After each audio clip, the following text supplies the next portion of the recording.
Salí mal en la foto. Bien, Siempre. doctor Sampaio, bienvenido.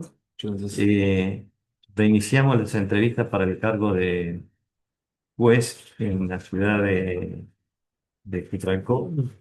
Eh, Preséntese brevemente y sí, hacemos una serie de pido preguntas. disculpas por la voz y por la voz nasal y demás, que estamos complicados por la temporada.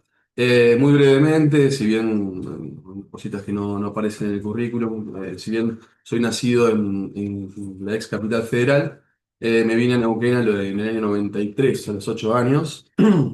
Viví acá, hice primaria y secundaria acá en Neuquén, hasta que en 2011, 2012 me fui a vivir a Roca cuando arranqué la facultad, un poquito después de arrancar la facultad, y terminé allá mis estudios en la Universidad de Nacional del Comahue, y me volví más o menos en el año 2018, 2019 acá a Neuquén, siempre trabajando Terminé los estudios en 2016 y me quedé unos años más hasta el 2019 que me volví.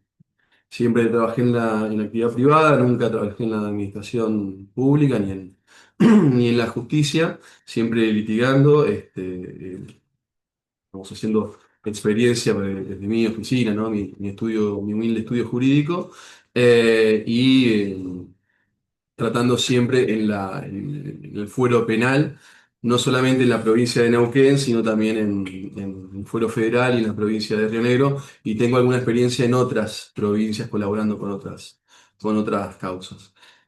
No, digamos, si bien uno intenta hacer más que nada un mismo fuero por lo que está especializado, también uno en la rama privada tiene la posibilidad, y creo que es sano, de tener contacto con otros fueros, así sea mínimo, ¿no?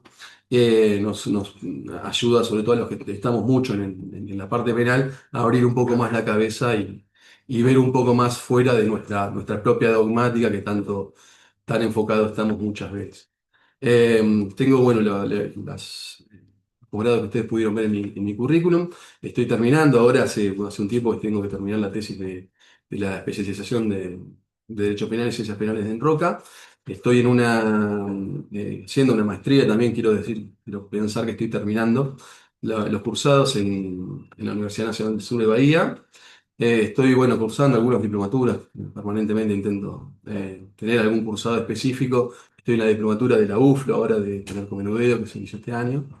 Y bueno, siempre me gusta asistir a congresos en la medida de que da los tiempos y el bolsillo, de asistir a algunos congresos fuera en otras provincias de lo que se organiza. Mi, mi objetivo último en mi carrera siempre fue, es actualmente el tribunal de impugnación, digamos, de la provincia. Ese sería a lo que apunto más adelante. No es actualmente, digamos, el cargo al que aspiro, pero yo me veo apuntando mi carrera a ese espacio, es a donde me gustaría trabajar, es a donde creo que hay muchas cosas para hacer en función de la fijación de criterios útiles para que los distintos operadores judiciales tengan criterios, y puedan mejorar el servicio de justicia y le puedan dar algo que muchas veces no creo que se pierde de vista, que es la certeza al ciudadano de dónde está parado y a dónde es que lo puede llevar este proceso judicial, que muchas veces suele ser algo desconocido para la persona que es llevado a un proceso, que se le abre un legajo y demás. Ese es mi objetivo último, estoy trabajando para ello, y bueno. Eso fue lo más breve posible. Dale. Es una- o sea, voy a ser cruel, digamos, ¿No? con esta pregunta. Eh, Está a 10,97. Esto es matemática, ¿no Sí. es cierto? ¿Por qué se presenta la entrevista? Me dan ganas de tutearlo, ¿no? Pero No, por favor, sí, quedas libre. No, me presento a la entrevista, creo que corresponde en realidad. sí. Y que este año en este concurso, por primera vez tengo la posibilidad de, por una cuestión de tiempo, de realmente hacerlo. Sí, En otras oportunidades siempre se me fijaban juicios de forma sí. eh, eh, simultánea, ¿no? Esto, lamentablemente también el que trabaja afuera no tiene la posibilidad a lo mejor de pedir una licencia y delegar esto en otra persona. Además, la persona que viene a buscarlo a uno como defensor, lo viene a buscar a uno, ¿no? Y le paga a uno, no se puede trasladar la confianza a No, otra, no, a pero otra veo persona. en el puntaje tuvo un 8 digamos, y son 20 puntos, yo lo digo por dos. Un 8 y un 7,50 son buenas notas. Posiblemente el Loma, los antecedentes del 375 es muy joven, ¿no es cierto? En la antigüedad, frente Se me va yendo con los años bueno, eso. pues muy joven frente a los otros postulantes, y ahí es la ventana de puntaje, ¿no? ¿No? Que estoy viendo. Por eso es el puntaje, si no Yo me preocupo estaríamos en por, dificultades, pues estarían todos ahí en paridad. yo me preocupo por mí, Está ¿no? bien, perfecto, Después del resto de los. No, está no, bien. pero para Sí, decirle, no, la decisión es de ustedes finalmente, ¿no? sí, Después si, si el puntaje da, uno gana, y si el puntaje no da, está bien, uno queda fuera. está bien, perfecto. Sí. Bueno, gracias. Eh, bueno, ¿qué lo motiva? Si bien algo hizo algún comentario, pero ¿qué lo motiva hoy precisamente a presentarse a este concurso, ¿no? Eh, a mí me interesa mucho, bueno, lo que le dije, la proyección a futuro al final, pero me interesa mucho aprender el oficio, sobre todo dentro de la justicia. No tengo experiencia dentro de la justicia y el rol de juez creo que es el más adecuado para mí, siempre, ¿sí? Eso es lo que más me interesa.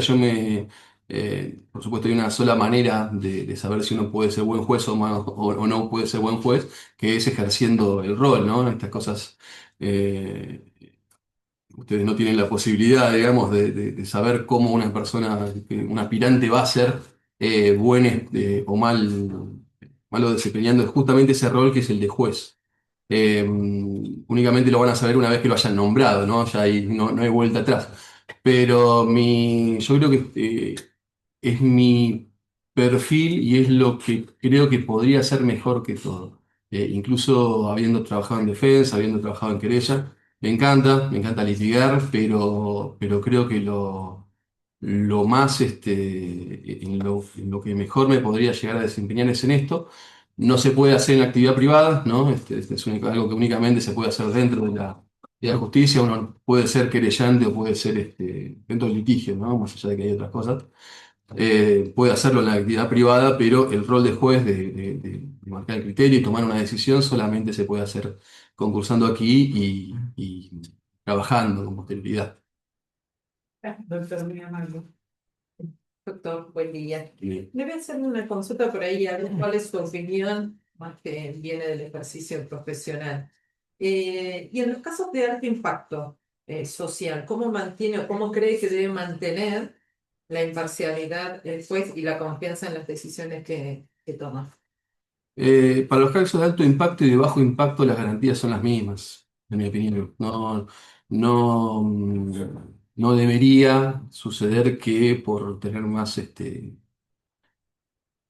a veces más exposición mediática o tener más gravedad el hecho en específico de que se trata, debiera haber una modificación en los criterios. Yo creo que incluso cuanto más grave es un caso, más control tiene que haber sobre la actividad estatal. ¿Sí? No se pueden relajar las garantías cuanto más grave es el caso que se investiga, porque más fuerte puede llegar a ser la injusticia que se termina por cometer. No sé si va a eso. Yo entiendo que la imparcialidad no se ve afectada de ninguna manera, no debiera verse afectada. No estamos acá para los jueces, ¿no? Para gestionar ni los intereses de la víctima ni de los imputados. Estamos aquí para resolver los planteos, poniéndome en el rol, ¿no?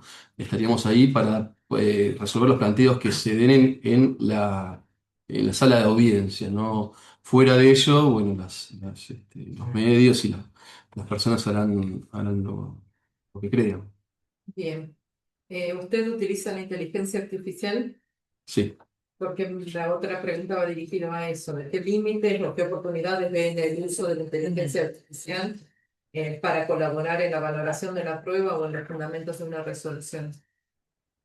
Los límites no los conozco. La verdad que es algo que estamos experimentando día a día y hace una semana creo que salió incluso ChatGPT 5. Es algo que se está modificando permanentemente. No, eh, es algo que estamos hoy participando, ¿no? Yo estuve hace 2 meses atrás, en mayo de este año, estuve en el Congreso de Inteligencia Artificial en la Justicia que se hizo en Tucumán. Y yo ya venía utilizando inteligencia artificial y de ese congreso me volví con la cabeza, sentí que volvía con la cabeza totalmente abierta a la cantidad de posibilidades que da y a la ineficiente utilización que yo estaba haciendo. Y eso que utilizo bastante, uso la versión Pro y demás de ChatGPT, de TurboScribe, entre otros. Eh, con lo cual, los límites, no lo sé, todo el tiempo tenemos que estar ayornando. Ahora, en cuanto a la valoración de la prueba, es algo que todavía no Está reglamentado el uso igual dentro de la justicia, ¿no? hay una resolución, De acuerdo. un acuerdo eh,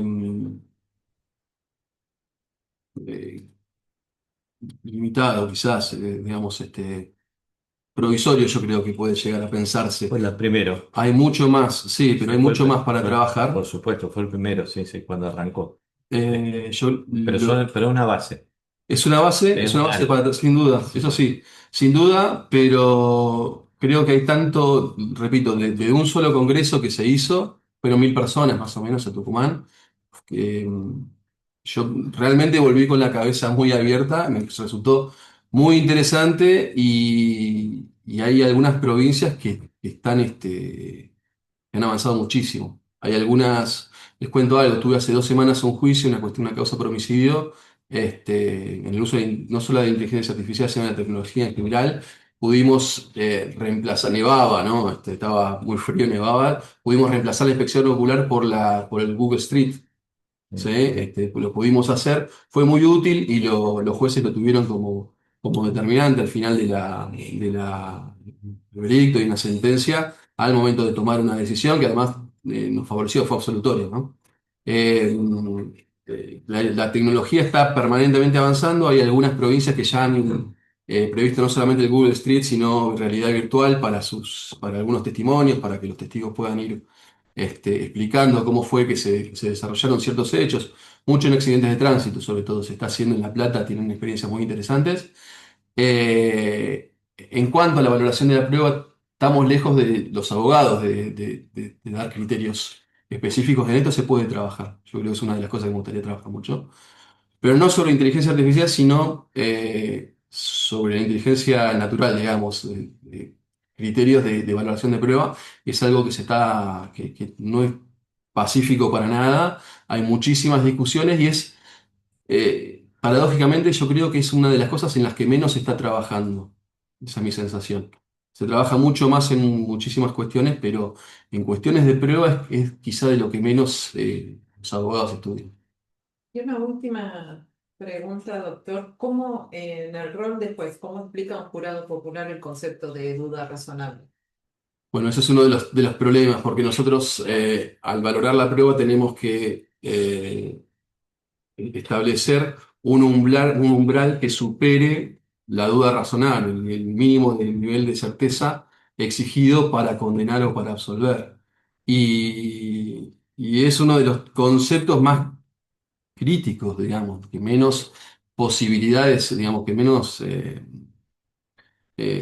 los menos pacíficos, incluso en Estados Unidos, que son el modelo al que nosotros apuntamos muchas veces, sobre todo para cuestiones de jurado, y no se tiene entre estados, entre un estado y otro, puede haber muchísimas diferencias de interpretación. Lo que yo podría hacer es darle bueno, la definición ya Yo sabida, me que es refiero a la instrucción que le da como juez al jurado. Es muy difícil, sí, sí, es difícil, es interesante, me lo preguntaron incluso en el examen, me hicieron una pregunta al respecto de la razonable, y yo diría que es es aquella que nace de la razón, de la interpretación, de la prueba, de la interpretación armónica de la prueba, es aquella que nace de la suficiencia para probar un hecho y no. Lo está cuando, doctor, usted es juez. Esa sería mi explicación. ¿Cómo es la indicación? Somos el jurado Es aquella que en el nace de juez. ¿Cómo de nos la introduce razón. ¿Cómo del le introduce? concepto para ¿Le el va a decir momento de la de razón? deliberar? ¿Le va a hablar así al... Sí, sí, no así? ¿Con sí, ese por tono? supuesto, no. Pero usted piense que Los la jurados gente... son legos, Sí, sí, no, no es que yo sean. lo tengo por demás claro porque yo estuve en la iniciación del juicio por Por jurado, eso, entonces pero son legos, pero pero no son, no, no pero tienen por eso, problemas el lenguaje, en cuanto al lenguaje, claro, claro, por eso, cómo lo daría las explicaciones? Hagamos una... de la razón, del Sí, razonamiento, que sí. puedan hacer, no nace de la pena. No nace de la lástima que pues, se puedan hacer, que Sí, pueda surgir a partir de la declaración del imputado o sí. de la situación de la víctima, sino de lo que hayan visto en juicio, de la suficiencia que ellos entiendan para la prueba y de la duda que nazca de la producción de prueba, digamos, en contrario a la hipótesis que le presenta la Fiscalía.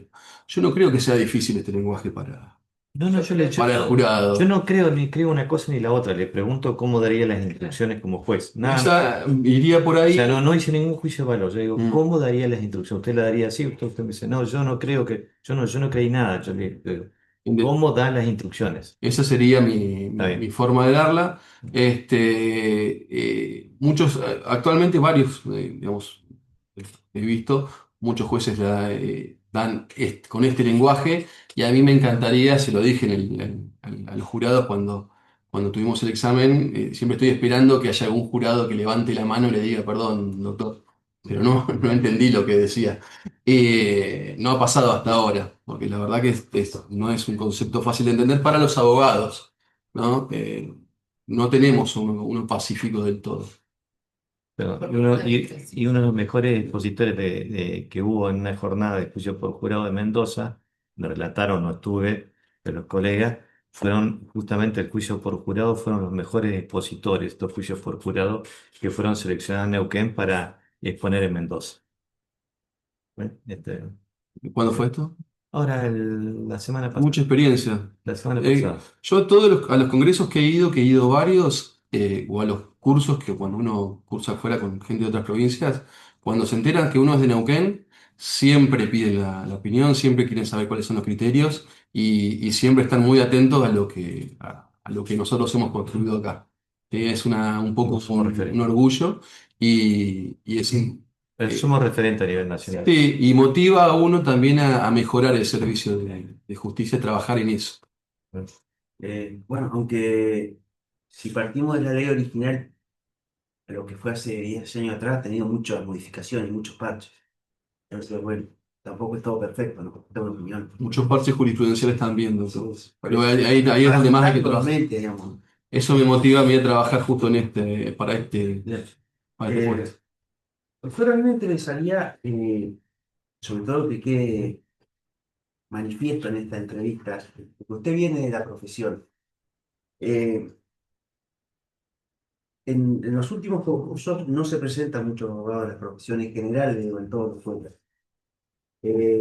Cuando se presenta un abogado, eh, me interesaría saber que le comente a este consejo cómo es, cómo es el tiempo que dedica en su caso a preparar un juicio, cuántas horas diarias, que manifiesta de alguna manera lo que usted dijo antes de empezar la entrevista, que muchas veces el colega está en el ámbito privado, tiene que ir a una audiencia, lo cual lo impide tener que venir a una entrevista personal acá, o tener que concurrir a capacitarse, o no tiene las licencias con las cuales gozan muchas veces los funcionarios, no es decir, siempre los funcionarios del Poder Judicial.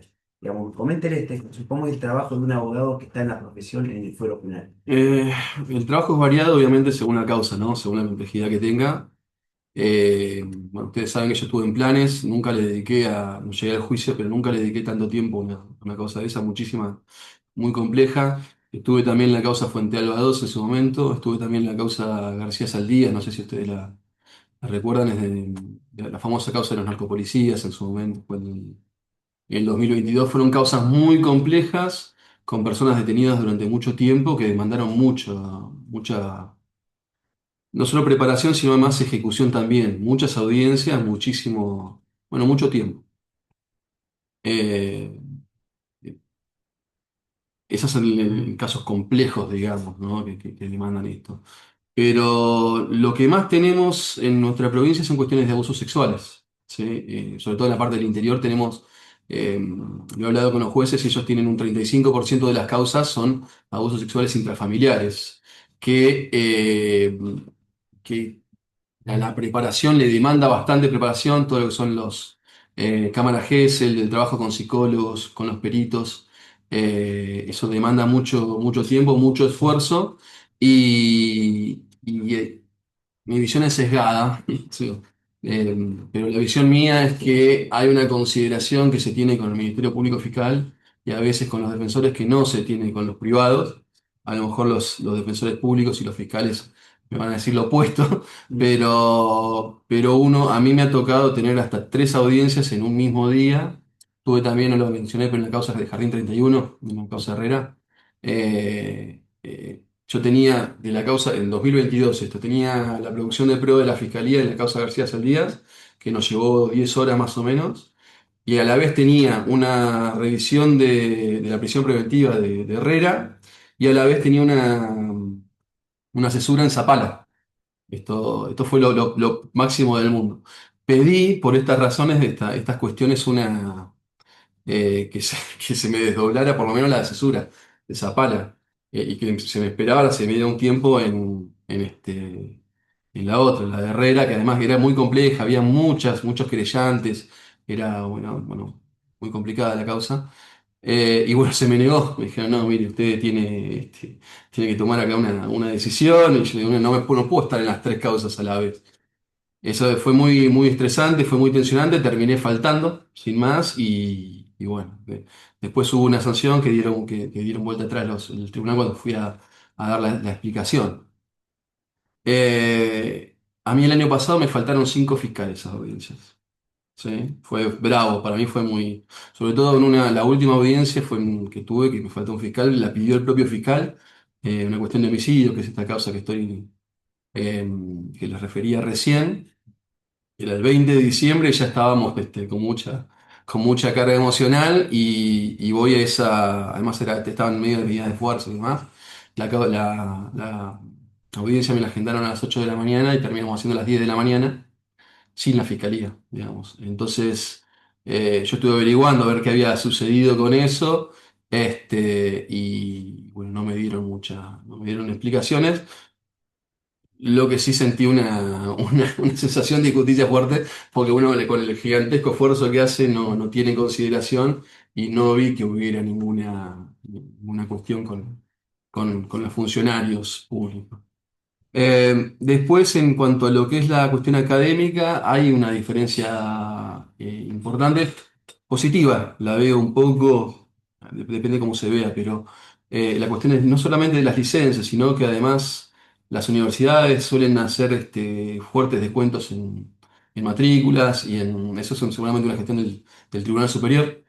Lo cual está muy bien, ¿no? Es positivo, me parece muy bien que haya descuentos para funcionarios públicos y demás. Lo que a veces les digo a jueces y defensores, quieren esto, háganlo, ¿no? Eh, sí, sí, tomen la decisión y vayan. Entiendo que es tiempo, entiendo que es esfuerzo, porque el que es juez tiene que manejar, por ejemplo, hasta Bahía Blanca, la maestría, esto que estoy diciendo. Bueno, el Tribunal Superior tiene convenio con la UNS y hay evidentemente hay una cuestión. Entonces, hágase el esfuerzo y aprovechen la posibilidad que les da, que muchas veces uno ve algunos colegas funcionarios que van a exponer en algunos eventos y en el currículum no se habla de los antecedentes, se habla de alguna diplomatura y demás, pero no se habla de especializaciones o maestrías o doctorados, se habla de funcionarios de los más grandes incluso. Ah, está Son bien, un poquito un reclamo más que... está bien, está bien. Bueno, me interesaría saber el conocimiento que tiene usted respecto a la tipología de delitos que se dan, si bien esto va a actuar en el ámbito del Colegio de Jueces del Interior, pero si le parece, descríbanos qué conocimiento tiene usted tanto de Putalcó como del interior de la provincia, en general la tipología de delitos que más ve usted en el ejercicio de la profesión. Yo litigo en el interior, como les decía recién, el 35% son abusos sexuales intrafamiliares. Eh, el otro 35% son cuestiones de género que van más allá, digamos, de las cuestiones de abusos sexuales. Y hay muchísimas cuestiones de conflictos vecinales, si se quiere, vecinales con un concepto de vecino que no es el que tenemos acá nosotros, no es la persona al lado de nuestra casa, sino de los fundos vecinos, ¿no? Y demás, cuestiones incluso que pasan a la parte familiar y que tienen larga data y que nunca se resuelven, cuestiones de abuso de armas, cuestiones bueno, de abigeato, ¿no? Son los más comunes, pero predominan los delitos sexuales. Esto es un tema interesante, es un tema a trabajar. Yo lo he hablado con algunos jueces, algo no sé si decir que se reclama, pero una imperfección que tiene el sistema es la, los sesgos y los prejuicios que terminan teniendo en el trabajo los funcionarios, ¿no? Las personas los operadores jurídicos en general. Y lo he podido hablar con algunos jueces y te dicen que llega un momento que los imputados son todos iguales, ¿no? Que traen a los mismos imputados para el mismo tipo de delitos y los hechos se repiten una y otra vez. Llega un momento que es, lo digo yo esto, ¿no? Es alienante para los mismos operadores judiciales y lleva a decisiones iguales en el mal sentido, es decir, incluso previo al análisis de la prueba. Esto es un problema. Usted no me menciona a la pasada el tema del microtráfico. Es nuevo. Es una cuestión nueva, es una Concreto. cuestión novedosa. Esta cuestión del microtráfico, litigo en el fuero federal hace tiempo, no he tenido hasta ahora, pero litigo en el fuero federal hace tiempo en el interior y en cuestiones de contrabando y demás, y no se hace tanta diferenciación en lo que es microtráfico, que ahora lo llamamos microtráfico, con quizás tenencias más grandes. Es novedoso esta cuestión, todavía hay estudios para hacerse. Si les digo algo, es muy distinta la litigación en el Fuero Federal que en el neuquino, no solamente por el nuevo sistema que ya está teniendo algunos vicios grandes, el nuevo Código Federal, sino también porque no se litiga en el Fuero Federal. Es muy raro tener juicios. Incluso, sí, los juicios no se hacen mucho. Se hacen muchísimos acuerdos. Incluso cuando yo tuve esta causa de García Saldías que os mencionaba antes, los colegas me decían que era raro que incluso uno viniendo de Neuquén litigaba y era muy aguerrido, si se quiere, con los jueces y protestaba porque veía cuestiones inquisitoriales muy fuertes y los colegas me decían que no lo tienen aceitado, no lo tenían. Ahora con el nuevo sistema no ha cambiado nada. Esto es fuerte lo que digo. Ujú. No han cambiado las cabezas de los funcionarios. Se cambió el sistema de repente, pero los funcionarios siguen con el mismo, sí, con el mismo chip. En Chile en su momento cuando se hizo el cambio de sistema, se jubilaron a todos los funcionarios, hablando de los años 90. En el mismo, ahí Ahorita es acá en anecdótico. Neuquén, que ya no queda, digamos, sistema adquisitivo, como que quedan muy pocos, ¿no? Pero había una voluntad muy fuerte Del cambio. de cambiarlo, de modificarlo. Y se acordó Y con porque los se lo- empleados, Muy poco. un montón de Sí. Pero de los funcionarios públicos venía eso. Los funcionarios actualmente, hay una cuestión que no lo podemos dejar de lado. Nosotros estamos en una capital acá y tomamos decisiones en esta capital. Los que trabajan en el Foro Federal tienen una dependencia de Buenos Aires muy grande. Y esto, un poquito algo que charlamos no sé, antes de ingresar. Eh, las cámaras en la zona son multifuero y en muchos lugares del interior son multifuero. Entonces tienen la cabeza muchísimo más abierta de lo que tienen en Capital Federal. Hay gente en Capital que se dedica o se va a dedicar toda la vida a una cuestión previsional específica. que cuando tienen que resolver alguna cuestión que no entienden, llaman a las cámaras del interior, a los funcionarios del interior, que tienen una visión más integral, civilista incluso, de lo que tienen que ver. Eh, eh, el sistema federal está todo armado en función de las necesidades de Buenos Aires. Entonces llegamos aquí y no tenemos la posibilidad de ver esta decisión política de qué va a pasar, qué van a decir desde el gobierno centralizado, digamos. Que no es centralizado, es federal, pero está fuertemente Sí. Por centralizado. último, doctor, sea en este concurso o en futuros concursos que se presenten, y en caso de ser designado, eh, ¿usted cree que se puede adecuar al sistema judicial viniendo de la profesión liberal así tan fácil? ¿Cómo lo pensó? Hay una sola manera de saberlo, Mm. es haciendo ejercicio del De la mismo. judicatura. Yo creo que lo primero lo que tengo pensado, digamos, primero que nada es aprender el oficio, trabajar en eso, hablarlo tengo permanente charla con jueces, este, diálogo con jueces. Por suerte, la gran mayoría han sido receptivos a los planteos y las críticas, entre comillas, que uno hace. Y hay cosas que creo que uno puede traer de la profesión en pos que lo charlo con algunos jueces y me dicen, ah, mirá, esa visión, esto que vos decís, interesante que no lo vean, no se ve desde adentro. Y se han visto receptivos y por suerte, bueno, hay cuestiones que seguramente iremos a trabajar fuera de este concurso, ¿no? Que lo he podido charlar con algunos jueces y me han dicho que están abiertos al trabajo. Bien. ¿Sí? No sé si quiere algún ejemplo No, concreto. no, siempre para mí. Entonces, Sí. Buen día, doctor. Bueno, viendo que viene de la profesión liberal, me gustaría saber qué crítica le hace al Poder Judicial, la opina si tiene alguna para hacer y cuál sería su aporte específico en caso de acceder al cargo. Eh, Críticas, bueno, un montón. La más, siempre en el plano constructivo, ¿no? La más fuerte tiene que ver con la demora, muchas veces que tenemos en la justicia.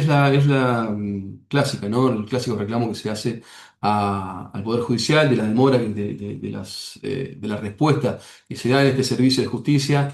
Yo la semana que viene tengo un juicio que eh, inició la denuncia en el 2021, es un abuso sexual. En el 2021 se denunció, en el 2024 recién se formularon cargos y ahora recién en 2025 estamos hablando del juicio, ¿no?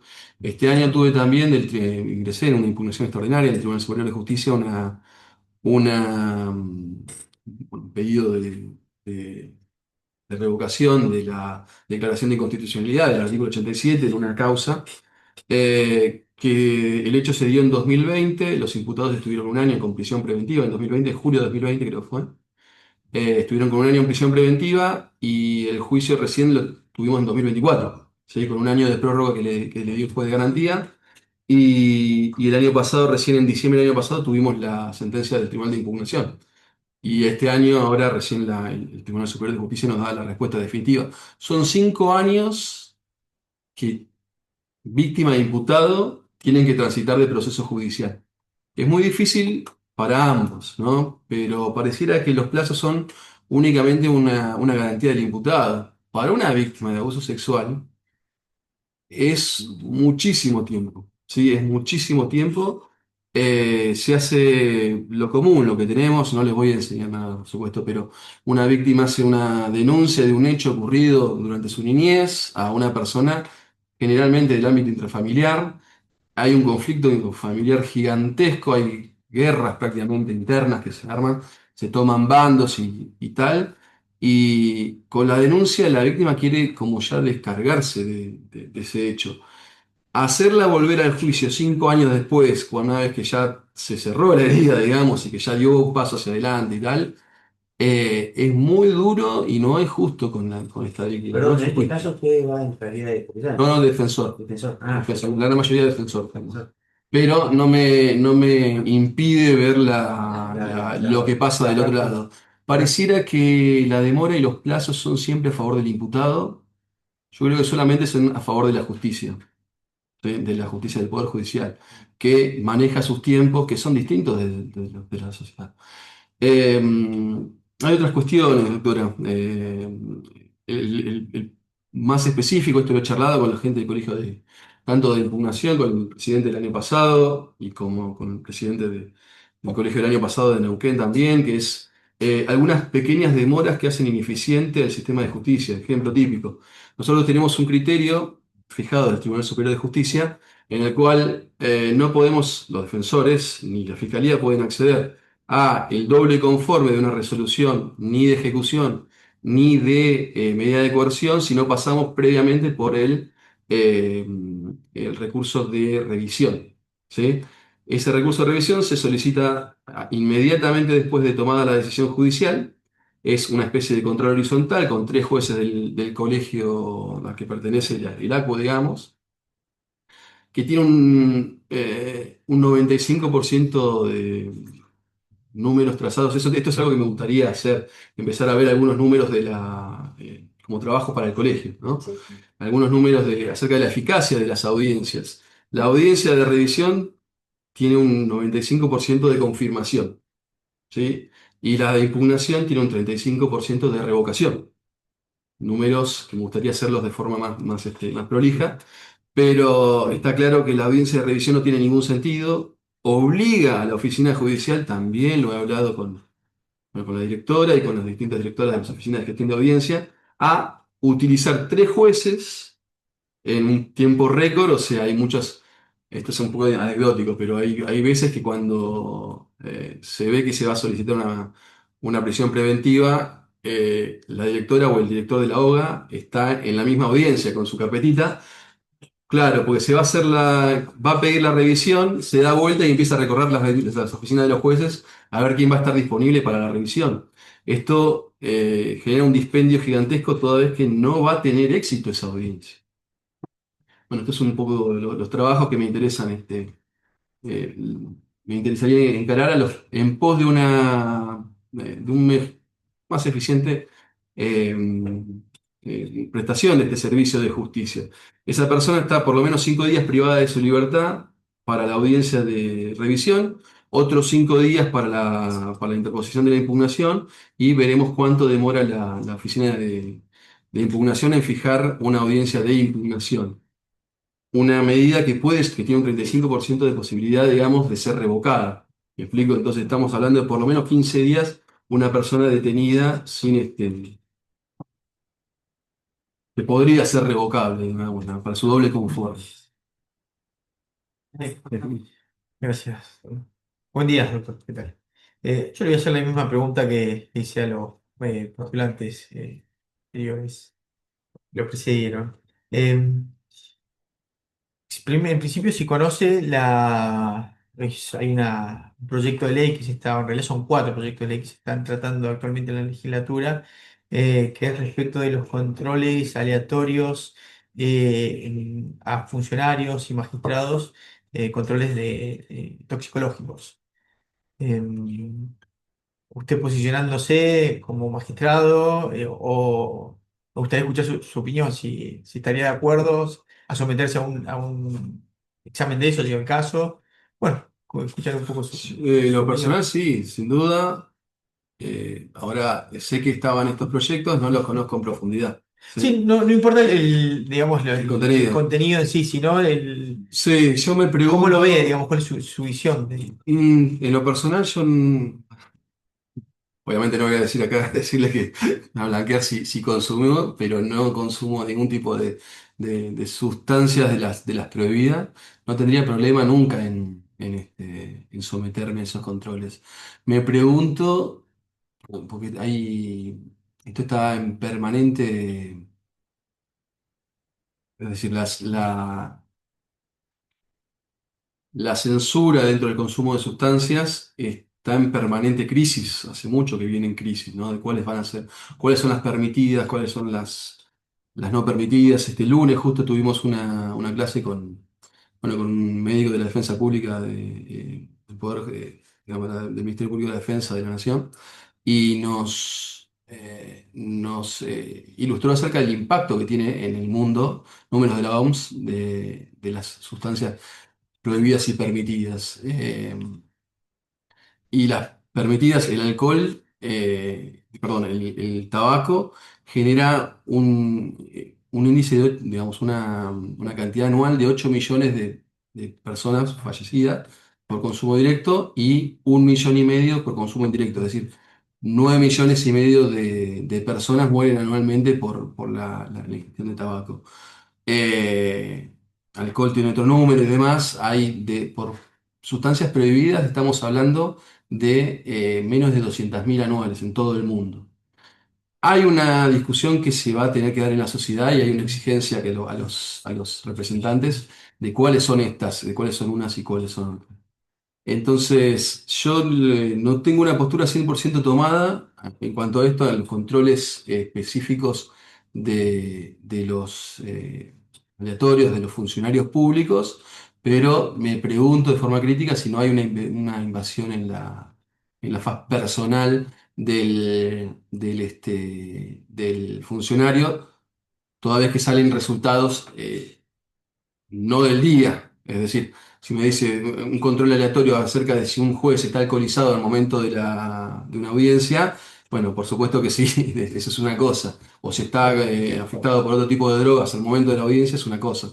Ahora, si me van a decir, el resultado va a ser lo que consumió el día sábado fuera de horario de trabajo, y bueno, me pregunto si no es una invasión a la privacidad del funcionario fuera de su trabajo.